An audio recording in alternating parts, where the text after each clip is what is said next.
ہمارے چینل خاموش صحرا پر خوش آمدید۔ کبھی سوچا ہے ایک انسان صدیوں پہلے وہ سب کچھ جانتا ہو جو ہم نے ابھی حال ہی میں سیکھا؟ پیری رئیس صرف ایک نقشہ ساز نہیں تھا، وہ ایک راز تھا جو سمندر نے چھپا رکھا تھا۔ پیری رئیس اصل نام احمد محی الدین، عثمانی سلطنت کا نیوی ایڈمرل، نقشہ ساز اور علم دوست انسان۔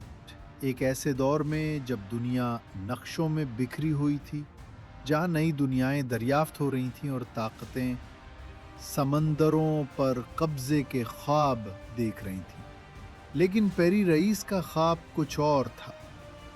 وہ دنیا کو کاغذ پر قید کرنا چاہتا تھا، ایسا نقشہ بنانا جو وقت سے آگے۔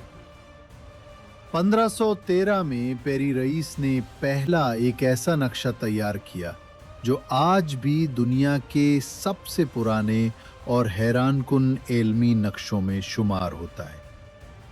اس نقشے میں امریکہ کا مشرقی کنارہ، جنوبی امریکہ، افریقہ کا مغربی ساحل اور یورپ کی کچھ تفصیل شامل تھی۔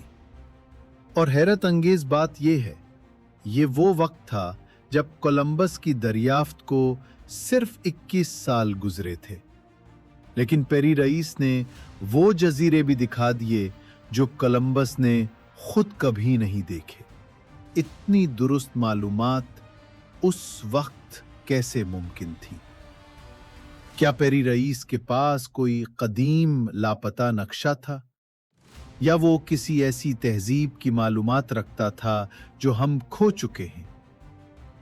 پیری رئیس خود لکھتا ہے کہ اس نے یہ نقشہ تقریباً 20 مختلف نقشوں اور دریاؤں کی کتابوں سے بنایا۔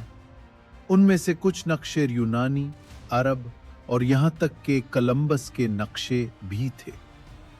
لیکن ایک عجیب بات، اس کے نقشے میں انٹارکٹیکا کے رحمی خطہ، جنوبی برفانی خطہ کی وہ شکل دکھائی گئی ہے جو برف باری سے پہلے کی حالت میں تھی، یعنی وہ برف سے ڈھکا نہیں تھا۔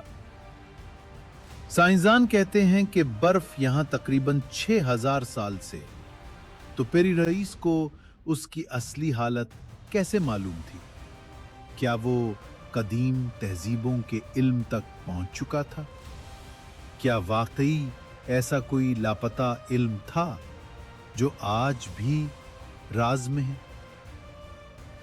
پیری رئیس کا سب سے قیمتی علمی خزانہ صرف اس کا نقشہ نہیں تھا، بلکہ اس کی کتاب تھی، کتاب البحریہ۔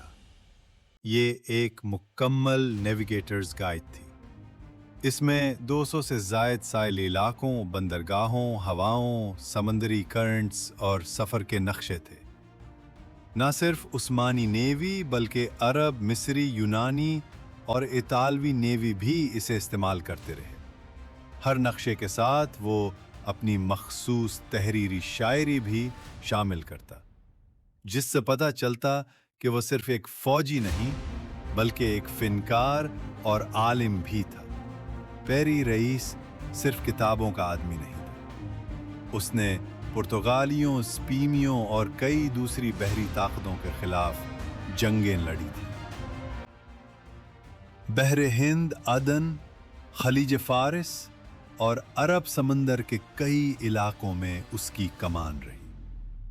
اس نے عثمانی سلطنت کو بحری طاقت میں بدلنے میں اہم کردار ادا کیا، لیکن جیسے ہر ذہین انسان کے دشمن ہوتے ہیں، ویسے ہی درباری سازشوں نے پیری رئیس کو بھی نشانہ بنایا۔